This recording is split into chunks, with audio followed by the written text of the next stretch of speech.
Welcome to LOA Today. Walt Thiessen and life coach Joel Elston here. Today is Thursday, August the 9th, 2018, 8 a.m. Eastern Time, your first daily dose of happy for this Thursday. We hope your Thursday's off to a great start. Of course, we hope that every single day, but we especially hope it on this day, because today is today. Today is now. There's no other better time than now to hope it, so we hope it for today.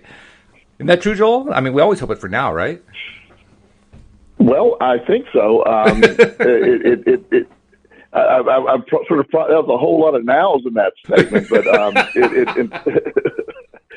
I'm sorry. Yeah, I forgot. It's early. I shouldn't be throwing so much like that at you this early in the morning. I forgot. Sorry. Exactly. I was trying to put the commas in the right place in my head, but because if you mess those commas up, Walt, we could be in all kind of problems. But the now, the concept of like we often talk about, the power of now or right now. The relevance of today is where your power lies. Period. It's just you break it all down to everything else, and when you operate in today, in that moment of today, that's where every ounce of your power exists. There's a weakness in the past, and there's a weakness in the future, but there's only power in right now, and that's the there's helplessness on either side of that, and that's what. It's such a subtle piece of it, but it's such a key point to how you use the law of attraction, and now is it. You make it sound like almost like it's a water hole in the middle of a golf course where the green is the now, and what was the word you used? The like it's surrounded by water, so it's like water hazards all the way around. Helplessness, I think that's what you called it. So there's helplessness right. all the way around. Right. Yeah, that sounds like a tough hole, a really tough hole.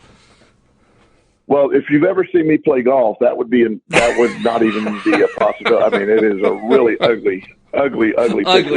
Golf. Well, then we won't ask you to play golf. There's very few positive law of attraction experiences with me in golf, other than not playing it. So you'd probably appreciate this. I had a friend many years ago who found golf to be so boring. He thought they should change the rules so that you could tackle the guy when he's getting ready to putt. I thought you'd appreciate that one. Now, then I would be on board. There's several sports that would benefit from that. I've always thought soccer and hockey would benefit greatly from being able to tackle. That would be great. Take out the goalie right before the shot. That would really make it an exciting sport. The final score would be 3-2 with 5 arrests. So exactly, 5 arrests and 4 concussions. But that's right. So but it is really a great when you look at all the surrounding stuff. Our topic today, I have in 2 weeks from yesterday, I will be speaking at my hometown's Chamber of Commerce. The sort of, to me, that's coming full circle. That's the first time, for those that know my life story, the concept of me falling horribly in my severe addiction and building my life back up. It's sort of coming full circle. This marks, one time left my hometown of Plant City, Florida, in disgrace, and was embarrassed to be seen there. And now that I'm returning to address the Chamber of Commerce, it's there's very few times I speak that I get nervous anymore, but that is one of the ones that I think, I'm like, wow, that represents so much in my journey, and I'm very excited to be able to do that. And I'm doing the topic of the power of your inner dialogue, the concept that your inner dialogue is probably the key player in the law of attraction and really everything in your life. It is the most powerful source of energy that we're in control of. And most people do not realize that is where the law of attraction begins. And so I use that. This is a talk that I do often to corporations and people that I'm doing consulting with and meeting with, is learning to understand just how incredibly powerful what you tell yourself all day is. That is your reality. There is nothing else on the planet that is more your reality than what you tell yourself every day. That is true, isn't it? And the power of the of an inner dialogue. Inner dialogue is not something we normally think about in everyday life. I mean, people who are into self help and so forth, they're familiar with that concept. But somebody who's just kind of in the normal mainstream, inner dialogue. What are we talking about? What inner dialogue? If you're sitting there right now, you're probably listening, saying, "Oh God, what's Joel going to ramble on about?" That's your inner dialogue. That is your brain talking to yourself. It's a voice. I've heard many gurus will often debate where that voice is coming from. I think it's sort of an irrelevant point. Is it your brain? Is your mind? Is your mind your brain? You can get really deep in just that subject. It's irrelevant today. The topic of inner dialogue is focusing on when you're alone or when you're driving or when you're in the office. It's not what you're saying verbally that matters. It is what you're saying internally, where you're having a conversation with yourself, where you're thinking about your fears, what's keeping you from doing things, the negotiation you have with your brain about why you can't do something or what doesn't work. I have multiple occasions to really, work with people on adjusting their inner dialogue. There's a term called neuro-linguistic programming. And that is so hard for me to say in the morning. Just say NLP. That's okay. NLP. We got NLP. That's fine. Yeah. NLP is the common reference to that, and that is not nearly as complicated as it sounds. It's basically in programming your inner dialogue. It's readjusting your inner dialogue. And in the beginning, when you start talking about that, people don't realize just how important that is, because when you wake up, you have conditioned yourself to believe certain things about your life and your reality. So you repeat that self to you. And then when you want to step out of your comfort zone, you get uncomfortable, and your inner dialogue then pulls you back to your comfort zone. Now, you don't want to try that. There's failure attached to that. There's struggle. There's suffering. There's all this stuff attached to being out of your comfort zone, is what your inner dialogue is telling you. It's a protective mechanism that actually is a defeating mechanism. And it's your greatest ally or your worst enemy. And again, you're in charge of which one. And that you can control your inner dialogue. Your inner dialogue will lie to you, and you can accept that, or you can call out your inner dialogue, and it eventually will adapt to your reality, will adapt to what you believe. I am a loser. I lost everything. I can't do anything right. I'm not successful. I don't have money. I will never have money. I will not have a relationship. Those are things that you are telling yourself, and you explain to yourself why that's true. And you start repeating internally all the mental things that convince you that those are facts. And so you do that throughout a day long enough. That affects your subconscious. Your subconscious is responding to that. So that becomes your subconscious reality. That's the emotion you're putting out there, and that's where the law of attraction comes in. It's picking up on the I'm a loser, I'm defeated. So the law of attraction says, okay, let's see, your order is you're a loser and your everything's destroyed, and that's the environment you're seeking. So let me give you more of that. Mm-hmm. And that's what the law of attraction delivers. And that is sort of the key as we move forward when I'm working with corporations and trying to change sort of a corporate environment or a culture where people have a negative, self-defeating way of dealing with things. It's very much pervasive in almost every corporate environment I've been in, where there's a negative dialogue amongst the staff, and most people have a negative inner dialogue, and they forget what their mission is. I addressed a organization. I often don't have permission to share the name, so I try to filter that but I addressed an organization that works with youth, handicapped youth, and foster care youth, and various groups. And they have a large group of employees that spend a lot of time out in the field working with kids, and they're not the highest paid people in their field. Most of them have master's degrees, and they're on the lower end of the scale of pay for people with a master's degree. They have ridiculous expectations. Sometimes their caseload is 35 kids and they're expected to see a kid once a month. They have multiple reports to file on each kid. So they have a very difficult job. And the pervasive thought amongst that crew is it's an impossible job. It's overwhelming. We're underpaid. And that's what they start to believe. So most of them hate their job. They hate their environment. So when I'm addressing all of them, that group in particular, I try to help them identify their inner dialogue of why are you here? You obviously did not get into this field for the financial reward. So why are you want to make a living, but you didn't say I'm going to go work with indigent children through Medicaid and expect to make a fortune. So why are you focusing on the stuff that you knew it was going to be? Right. It's a paper pushing environment. So why are you focused on what are you there to do really? You're affecting a child's life. And then once you get them on track with their inner dialogue and get them to look at things differently, then their reality starts to change. The same job that sucked is now a job that I am on a mission. And the only difference between a job that sucks and being on a mission and this is your life's work is your attitude toward it. That's true. Although, interestingly enough, we often believe that these inner dialogues, these little voices that we hear, are outside of our control. And yet, as you point out, they are within our control. There's a sort of a disharmony that goes on there. There's on the one hand, on the other hand. And how do you resolve that on the one hand, on the other hand, paradox?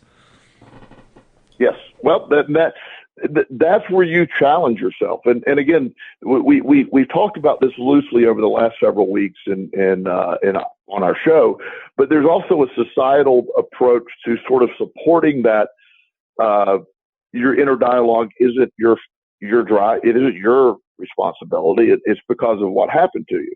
And my belief, and what I think most people when they really get into this process do believe, what happened to you is certainly not your fault or in your control. Your response to it remains in your control. Very important difference to understand that. You can change that inner dialogue and how you look at things. I often tell the story, and I'm not going to repeat the story over and over and over again, but how I had life events that seemed to be totally out of, which they were totally out of my control mentally. I was on a train wreck in life years ago. Yeah. And then events happened that had actually, when I reevaluate, were necessary events. So they went from traumas to necessary learning events. And I don't view them negatively anymore. All that changes my perspective of that. The worst things that ever happened to me are now some of the greatest teaching moments of my life. Big stuff. And I'm in charge of how I view that. I told a story not too terribly long ago on the show about two people who I was working with. It's ironic this happened, but they both had their condominiums burned down. They're not remotely connected, different sides of the country. They both had lost everything. They both, neither one had lost anything. Nobody was harmed. No pets were lost. There was nothing. All that happened while they were not home, their condominiums burned down. They lost everything. One of them remains to this day. Literally, I talked to him this week. He remains in therapy for the trauma of his condominium burning down. Wow. The other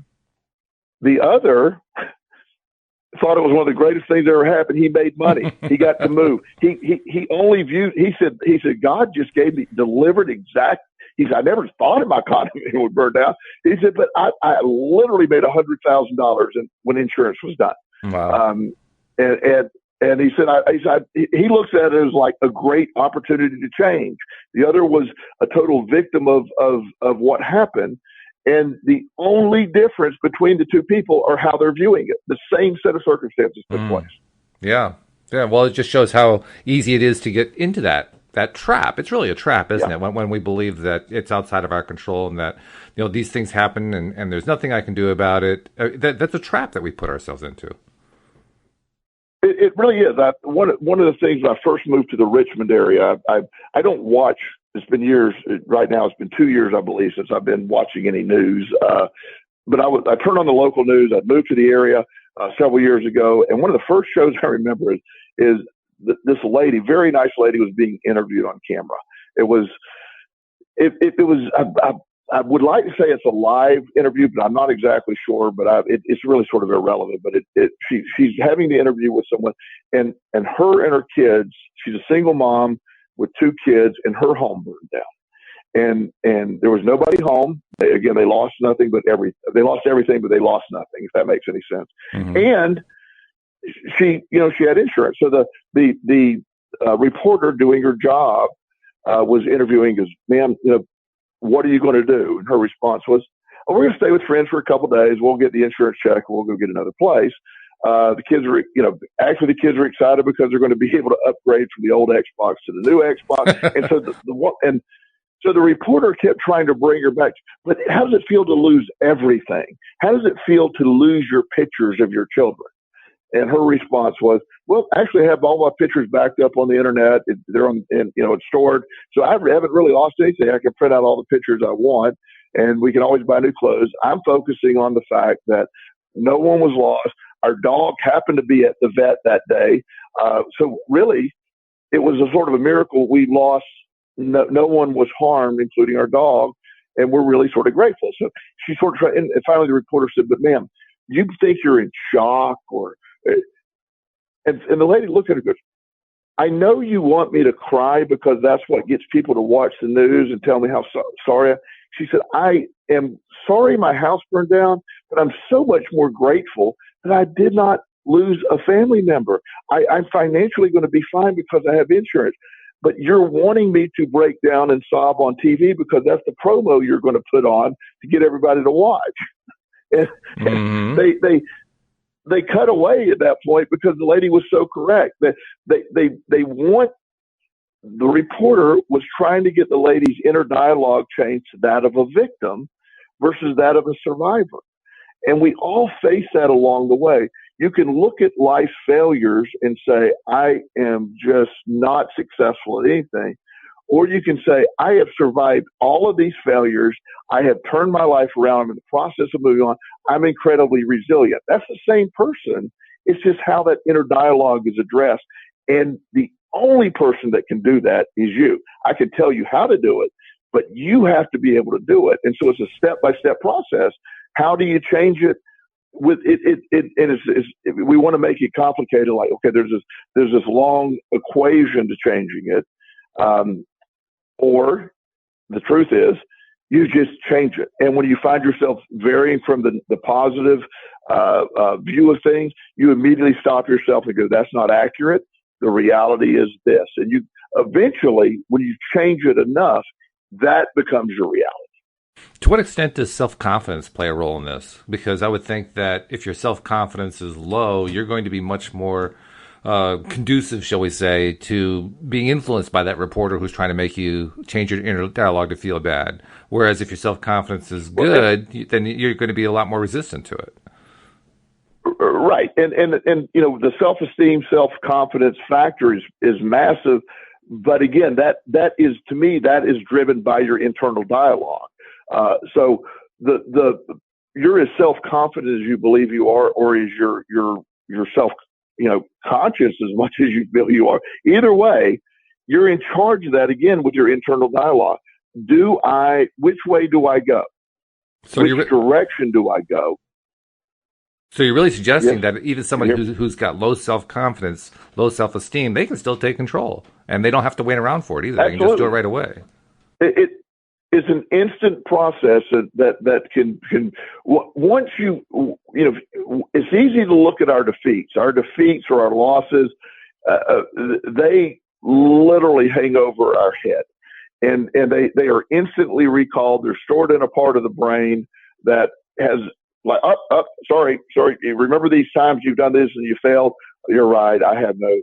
Yes, why would I be the one to succeed? Why would I, and you start all that stuff, and it's a conditioned response. But when you realize I can pull up whatever memory I want to associate with that, there's an association way of you can change the way you associate. When I say, "Walt, picture a lemon," well, instantly you were associating a big yellow lemon that you see. You didn't have to go and search deeply for that. That was brought up immediately when I said it. Oh yeah, instantaneously. Because you have that.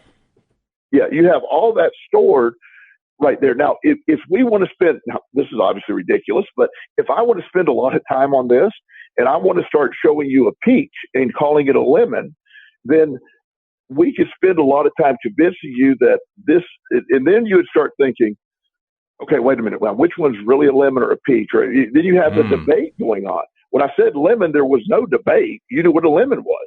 If I want to make it a big deal and go on and on and on, at least you're going to have to process that later. It's the same thing. When I understand I'm self-confident, I have great self-esteem, I know that I can never be defeated permanently. I will have loss, I'll have defeat, but I will not be defeated. I've proven that over my lifetime. I have overcome the most impossible odds.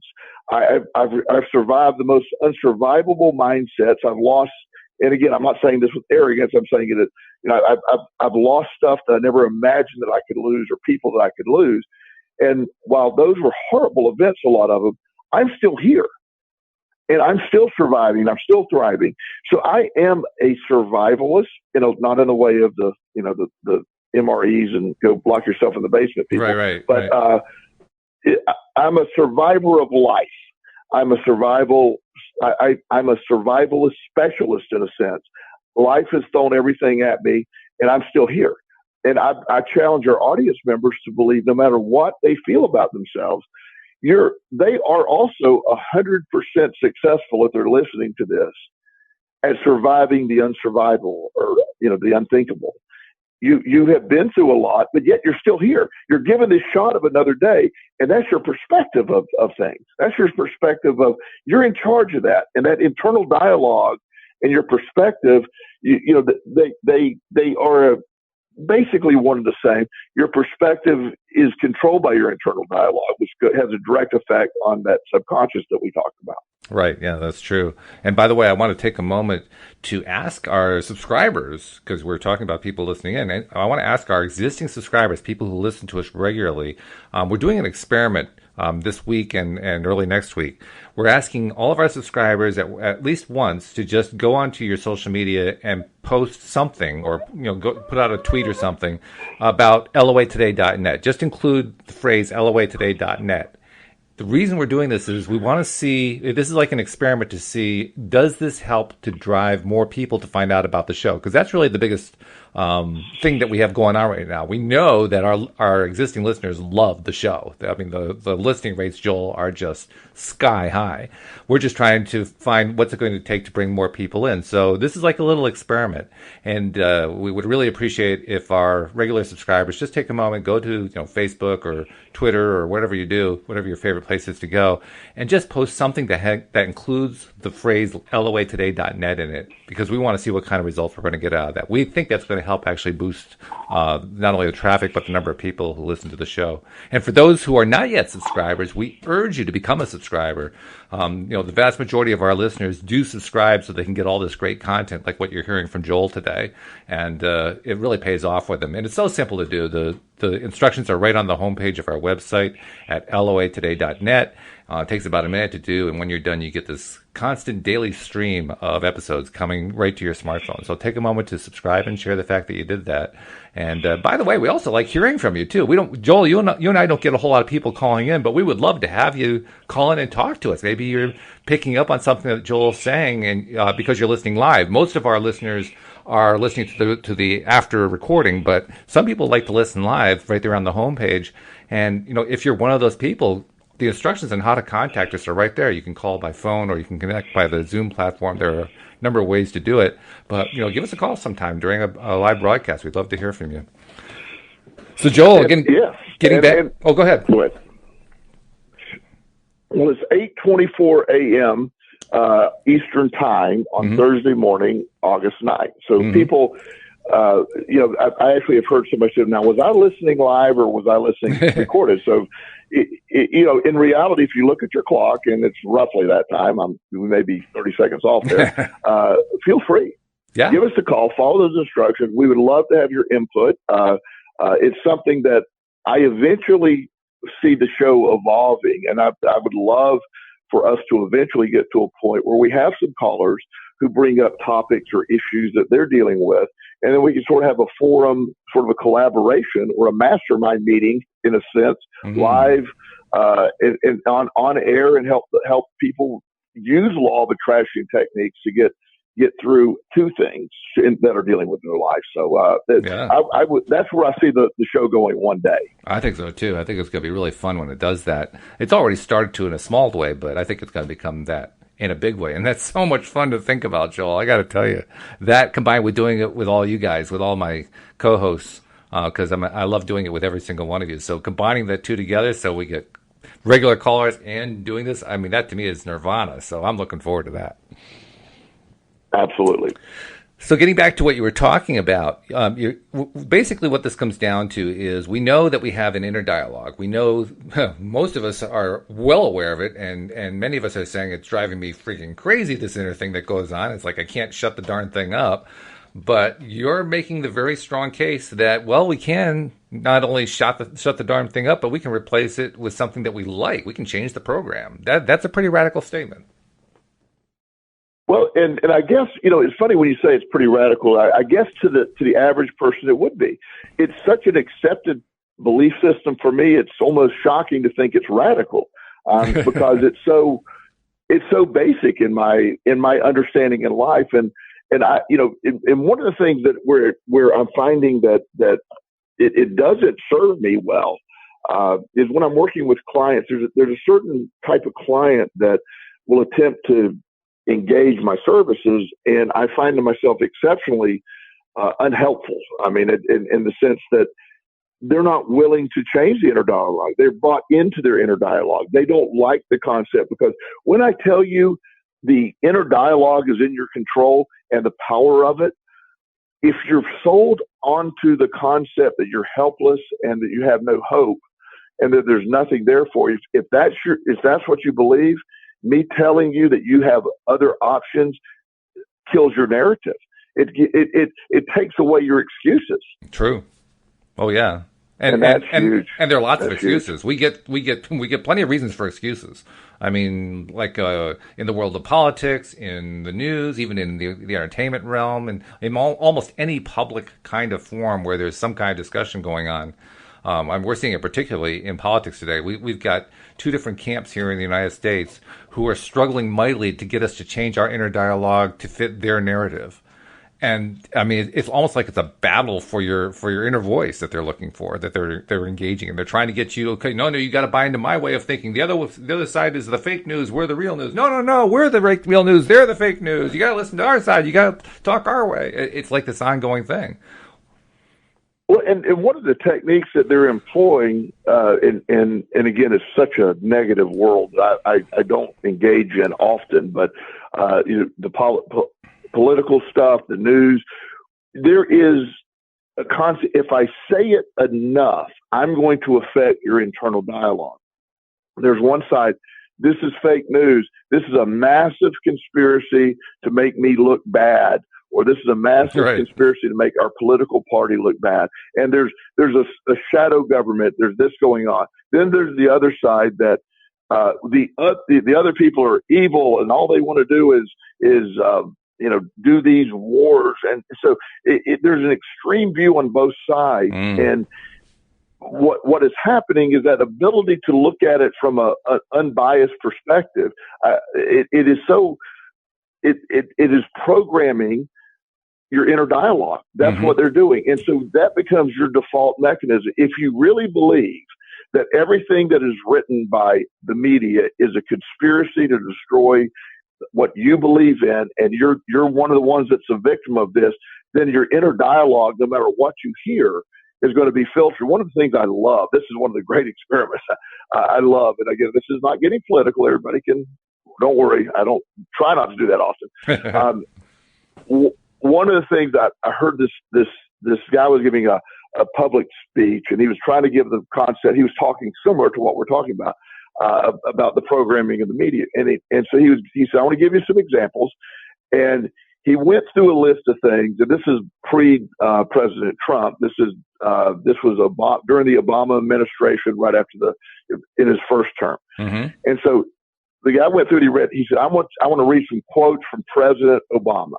and he read like 15 quotes from President Obama. This is a very conservative crowd, and every quote was a boo. I mean, boo, boo! Mm-hmm. Oh my goodness, I can't believe he wants to say it. And then he read 15 quotes from George W. Bush. Yay, President Bush! He was a great president. He loved this. And then after he got all that, he told them, and he said, "The truth is, all 15 quotes, reverse them. They were President Bush's quotes were President Obama's quotes." He said, "The fact is, you were pre-programmed to hate automatically what was being said because of the person." And it was so, and it's so true, because when you turn on, for example, again, and I'm going to say it right down the middle, so it doesn't matter to me which one. When you turn on Fox News, the Fox News has a narrative that they're trying to project to you. Right.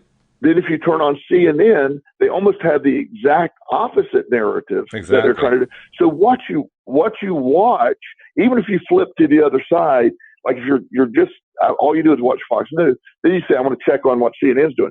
I can't believe they're lying against all this." Well, the truth is that they're both, the truth is, it has nothing to do with the truth. It's about a programming of your inner dialogue, because what most people don't realize is Fox News doesn't care. Fox News wants to make money. So they understand that what they're selling, their package of what they're selling, hits a certain age group that is just, they buy into it and they do it.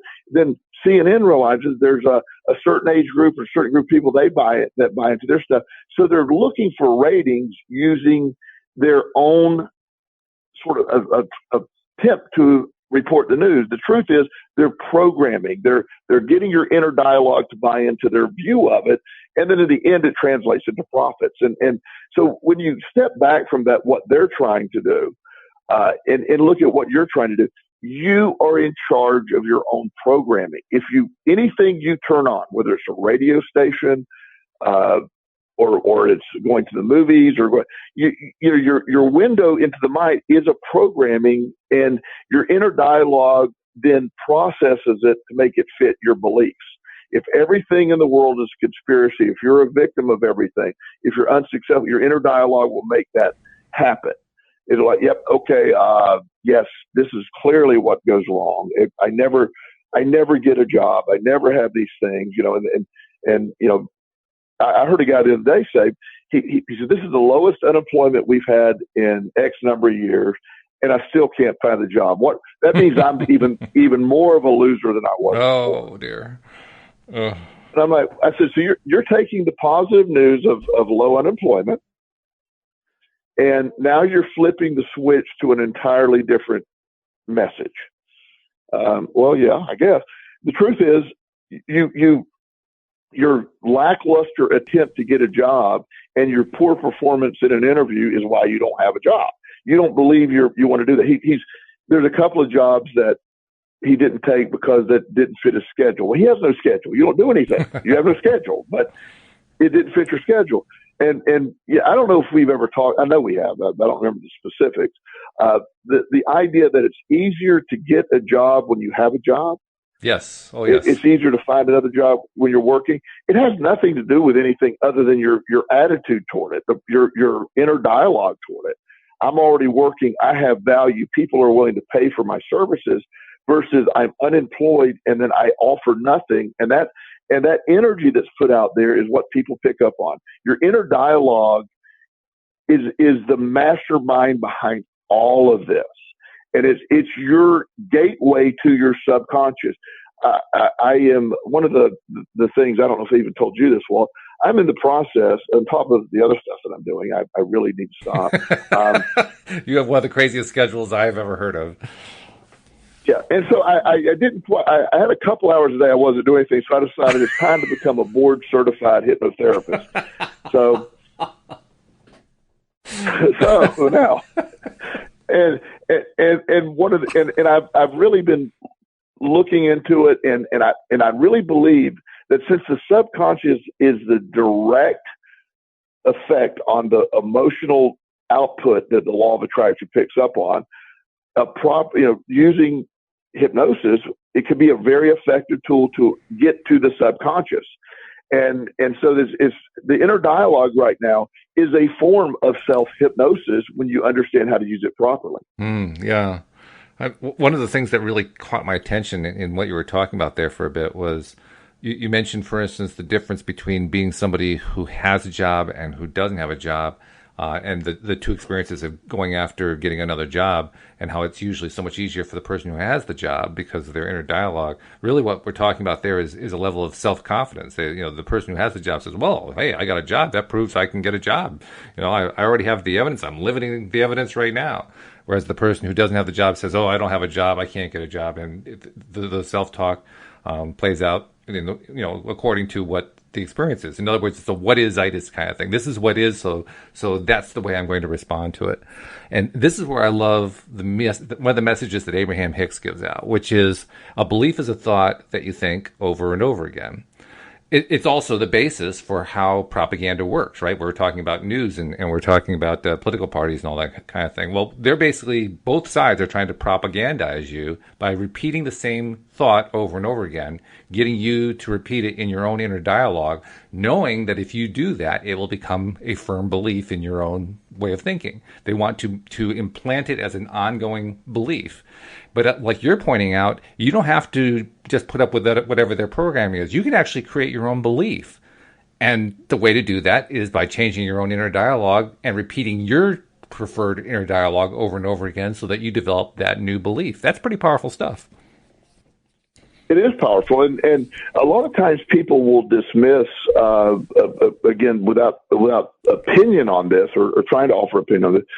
I've heard people, talk about, President Trump doesn't know what he's doing with all his tweeting. Well, whether it's good, bad, or indifferent, he's very effective with it. He will say something over and over and over. He tries to make it as shocking as possible so it gets as much attention. But embedded in the message is fake news, no collusion. This, that, so then that becomes a narrative that people are saying. Right. And his base, it particularly responds to that. So you literally will hear him tweet something.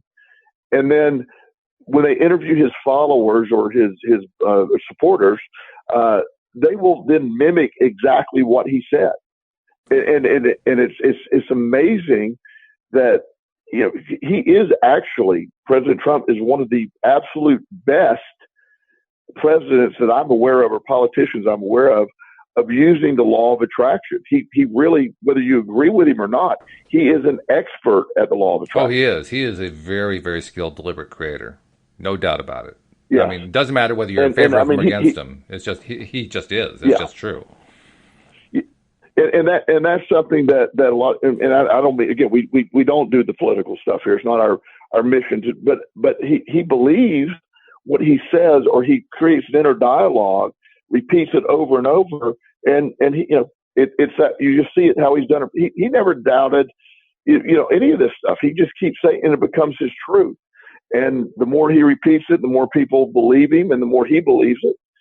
It's such an incredible belief system, and I'm very excited that that, first of all, that I have that ability. Now, I'm not saying how he's spinning it or whatever, but I have that ability to do my own. You have that ability. That's how you climbed out of your hole all those years ago, by leveraging this fact, the fact that we can control the inner dialogue and use that ability to change our belief system so that we start seeing the world differently, so we start interacting in a better way and end up improving our circumstances and attracting into our lives what it is we've been wanting to attract all along.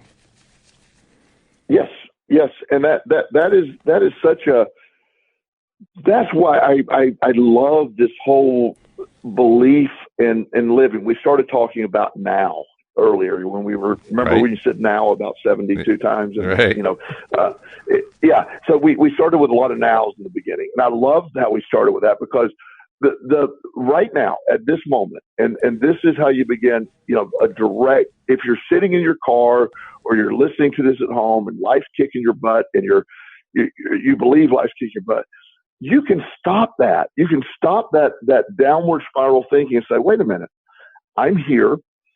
I'm tuned in, and at this exact moment, at whatever time it is or wherever you're listening to this, whether it's a month after we did this or not, at this exact moment, everything I'm thinking is in my power to control. I can change how I'm viewing things. I can look at it through a different lens. I can adjust my own lens.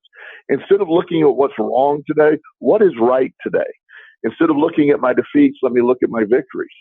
And, even if you have nothing but defeats, you can look at the fact that I have survived all of these defeats. I'm still here. There's a reason. There's a point. And then when you can build on that, that's where it goes. People pick up on that. The energy, that law of it isn't just what you're inviting, but the energy that you're putting out, the energy that people pick up on. People want to be surrounded by that. And it attracts, when you sit down in an interview, the energy you put out is so much more important than what you say. It really is. There's a guy that got a job the other day that we've been working really hard on his inner dialogue. He sat down with this local insurance company and he basically he did a wonderful job in the one-on-one interview with he was being interviewed by 3 managers. He did an incredible job with that. Well, then they gave him the testing part where, they gave him a scenario where he had to add up numbers and give a quote over the phone, and he totally blew it on that. And he almost went into a neck. He said, then he reminded himself, but I knocked the interview out of the park on the first one. So then he met with this same group afterwards, and he said, well, one of my strengths is the fact when I really mess up, I can understand I messed up. He said, I realized before we even started, I totally destroyed that second part. It was something I lost my confidence. I didn't know what I was doing, and then I sort of folded. The fact that I could identify that, I am capable of changing it. If you let me go back in there right now, I will do it again perfectly and prove that my strength is my resilience and the ability to change. Wow, good for him. They said, and they were like, we don't need you to go back in there and do it again. You have the job. Oh, that's great. Fantastic. And what sold him, what his belief, if he would have been in that negative, putting out that negative energy stuff, self-defeating, hugely self-defeating. Mm-hmm. Mm-hmm. Yeah. Boy, that's a really good example of how powerful our control and I use that word advisedly, our control that we already have over our own inner dialogue does make a difference. Because he could easily, like you said, he could have gone the bad direction. He could have been on the dark side of the force, so to speak. And he owned up. He said, you know what, I screwed up, but if you let me do it again, I can ace it this time. He refused to allow his inner dialogue to be changed by circumstances. He insisted that his inner dialogue was going to be what he wanted to be. Boy, more power to him. I'm just impressed by the guy. Yeah, and that's when you realize you own it. That's when you realize you have it, and you have this thing that is inside of you that goes beyond what you think is control. Most people think, well, that test blew it out of the water. No, that didn't blow it out of the water. What got you the job? The negative is you screwed up the test. The positive was your attitude toward it, and that's what they're looking for. That's the intangible that is picked up. That's the energy that is picked up on. There's an old song from the disco era back in the late 1970s, early 80s. I think it's by Donna Summer called I Will Survive. And that's what I was thinking about when you were describing how even when you're in the worst possible circumstances, you still have the ability to turn things around, to change your perspective. You can decide there's a good thing going on. Even if I can't find anything else that's good going on, I can find that. I will survive. I'm still alive. I am breathing. As long as I'm breathing, where there's life, there's hope. You can start with that even if you have nothing else. That's really powerful. Yeah, and really, there's also another way to look at it. There was a time when I was turning my life around. I was a few years into turning my life around, and I was leaving Anna Maria Island, the place I loved, to go move to South Carolina to run a treatment center there. I did not want to go. I didn't want to leave my comfort zone of my little island. It was an awesome place to live. However, my next step would be, I was sort of in a position I had nowhere to go but there. So I had to go. Well, to be honest with you, Walt, it took me a while to get this mindset, but in that move, from Rock Hill, South Carolina, from Anna Maria Island, Florida, I moved my worldly possessions in the back seat of a sedan. That was it. I had some clothes. I had nothing. And people say, well, Joel, that's a negative. I'm sorry you're going through that. You know, one of the most freer days of my life was that day. Really? I loved that. I loved the fact that I could pick up and move on an instant. I now have semi-tractor trailer loads of crap. I'm in my house right now and I'm looking around. I don't need all this stuff. Why is all this stuff even here? It's ridiculous. And I mean that in a very positive way. That I don't need all this stuff. In fact, not that I'm planning on moving, but if I ever move again, I've already made up my mind. I'm not taking anything but my clothes, and not even all of those. And I'm just going to go get new stuff. The least amount. I don't need all that. Those possessions mean nothing. That day that I moved from Florida to South Carolina, I was not encumbered by stuff. I wasn't encumbered by. I could have gone anywhere and moved that day. The freedom attached to that was awesome. And so I look at that time of my life. At the time, it seemed so helpless, but at the same time, looking back, it seems so free. And that's, again, my perspective, which is my inner dialogue, is controlled by that. Well, you had a choice. You could choose which way you were going to look at it. You could choose to look at it like you were losing everything, or you could choose to look at it the way you did, which is, I'm free. I can just move on a dime. I don't have to think twice about it. How nice is that? When I was driving up, once I got to, for those that would know the route, I took 95, up to whatever that cuts over to 77. 77 goes from north of Columbia, South Carolina, all the way to the Rock Hill area. Mm-hmm. And I remember, I don't know why I remember this mindset. Again, I had nerves. I was moving. I didn't want to move. But yet a side of me, as soon as I started heading north on 77, I was a little over an hour away from where I needed to be. And there was a side of me, there's a sign inside of me or whatever, there was something came out, and I was thinking about the Indiana Jones movie or something, at the very end of the movie where he's riding off in the sunset and victory or mm-hmm. On to the next adventure. And the end of the movie, I forget which one it said, and the adventure continues is what right. it said, ... Yeah. And I'm going up that road, I'm going, and the adventure continues. I get up every day and the adventure continues. There's freedom in that. When I was incarcerated and they shut the door behind me, I had a perspective of, well, this is finally done. I finally am dealing with the worst thing that I've ever had to face. And that was the worst thing I had to that point in my life. And I'm going to deal with it. So it wasn't fear. It wasn't disgrace. It was like, okay, thank God this is over. That was my inner dialogue. I'd already started working on it at that point. And today, whatever comes up, I try to readjust that dialogue. I try to, I'm a human being. I don't do this perfectly every day, but what I do find myself capable of every day is at some point when my dialogue has turned negative, I can flip the switch back quickly. And that is something that I can do.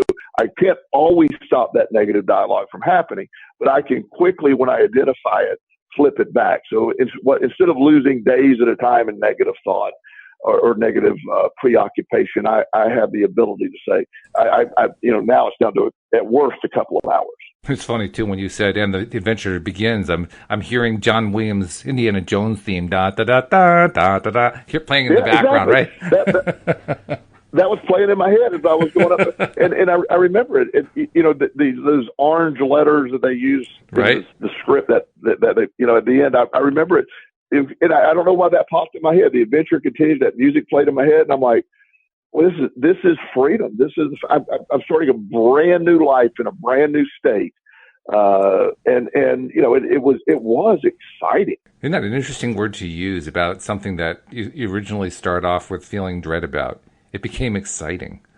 What a powerful testimony to what happens when you change the way you think about something.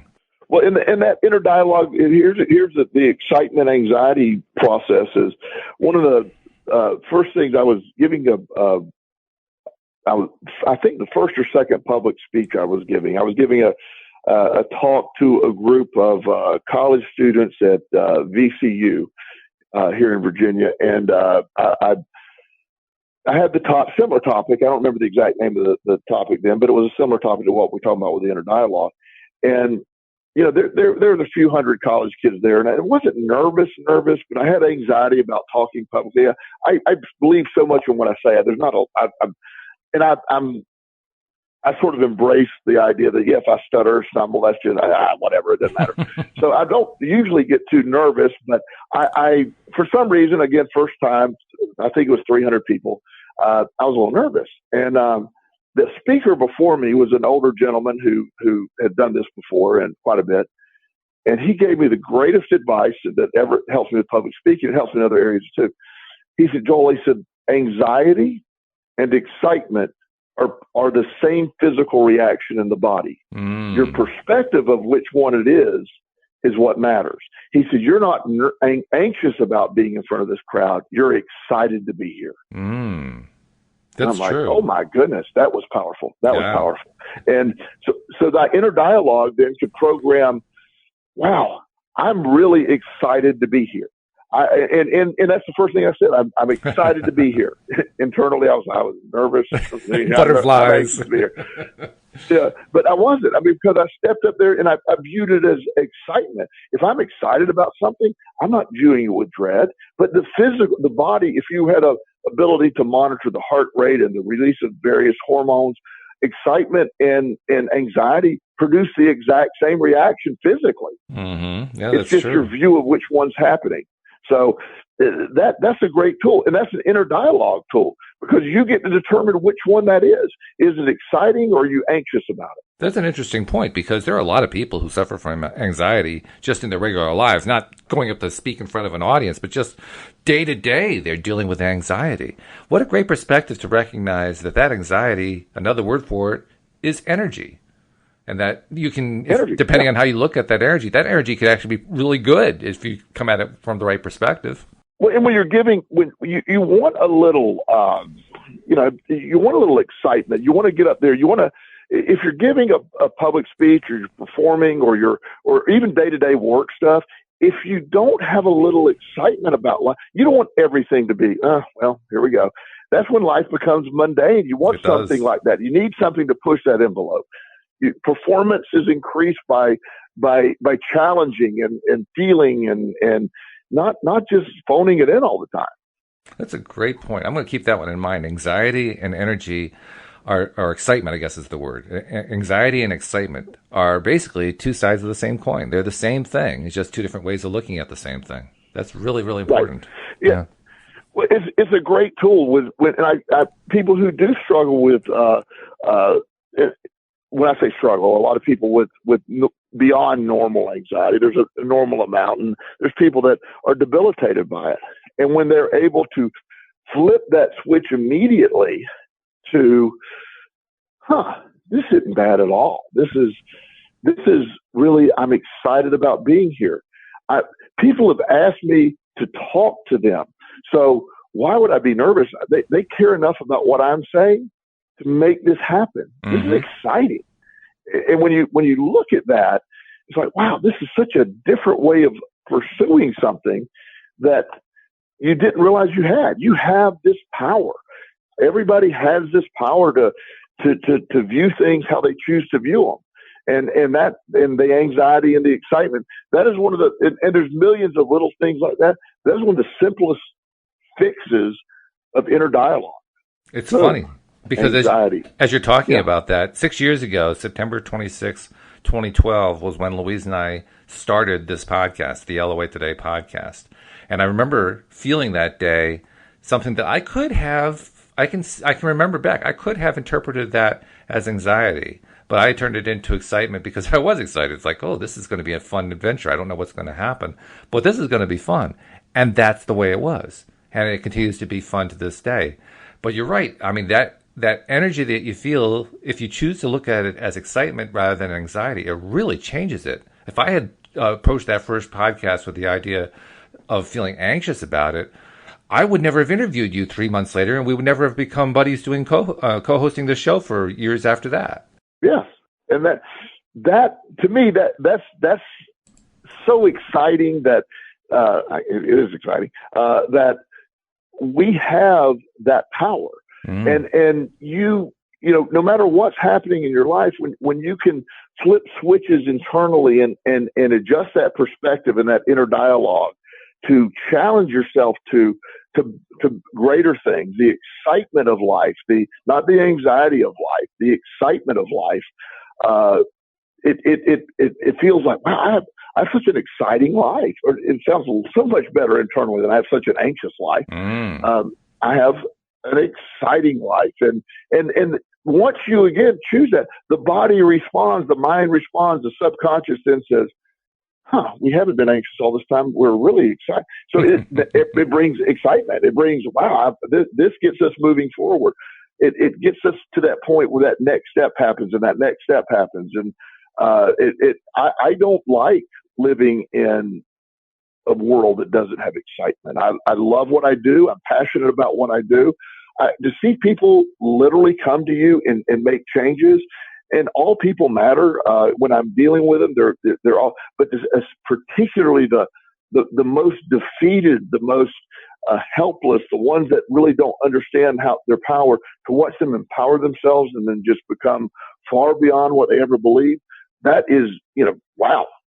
And I get paid to do that. Wow. How's that for a good combination, right? Could you have imagined that all those years ago when you were in the depths of being a gambling addict, or before when you'd been arrested for what had happened with your father's company and so forth? Could you imagine yourself being into a place where all of a sudden you were making money, helping people climb up from nothing to something? That must have been inconceivable back then.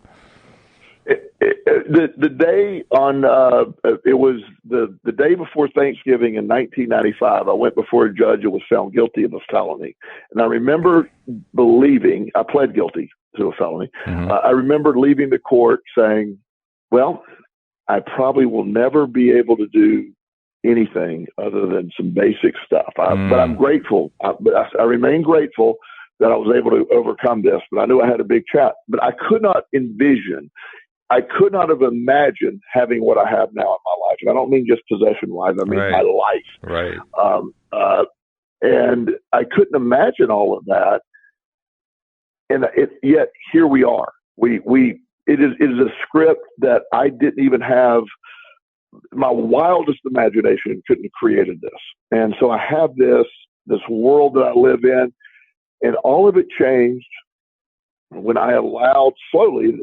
When you can look back over 20-something years, it seems like it was instant to a lot of people. Right. But this was a process of simply changing my perspective through inner dialogue change. And when you change your perspective, it changes everything.